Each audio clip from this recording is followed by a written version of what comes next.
25條合拼圖形。佢話全圖嘅面積，咁我哋將佢切翻開佢先啦。2號仔呢個係一個長方形，好簡單，長乘闊。1號仔嘅位置，圓面積又好，圓周都好，我哋先計算一個完整的圓啊，半徑乘半徑乘派，跟住好啦，我得半個圓啫，咁咪除2咯。去到下一步已經做完噶啦，將佢兩者加埋一齊就可以，得叫128.5。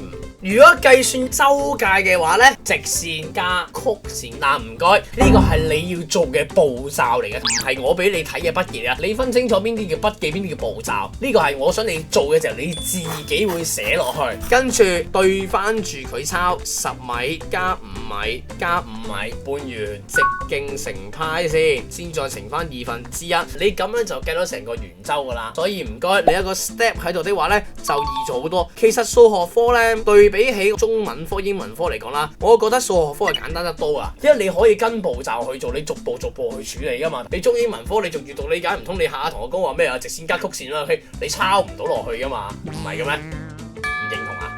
零頭啲肯定文科人嚟嘅，我呢啲理科人咧係唔會明你呢啲文科人咩諗法嘅。OK， 我係背唔到嘢㗎，好笑啊！我到依家都仲係唔記得到啲燒鴉片嗰個官員叫咩名嘅，佢叫林則乜嘢，我背唔到㗎。除啊嘛係嘛？我記得㗎啦，我嗰次講咩？我講林則成。跟住笑佢哋抽筋，我記得佢個名有加減乘除號啊嘛，先乘除後加減咪逐個試咯。咁我試咗乘法先唔啱啊，咁試下個林則除咯，都唔啱嘅林則加同林則減咯。所以我由細到大讀中史咧，我啲人名都背唔啱，所以算啦，我唔係呢啲文科嘅材料嘅。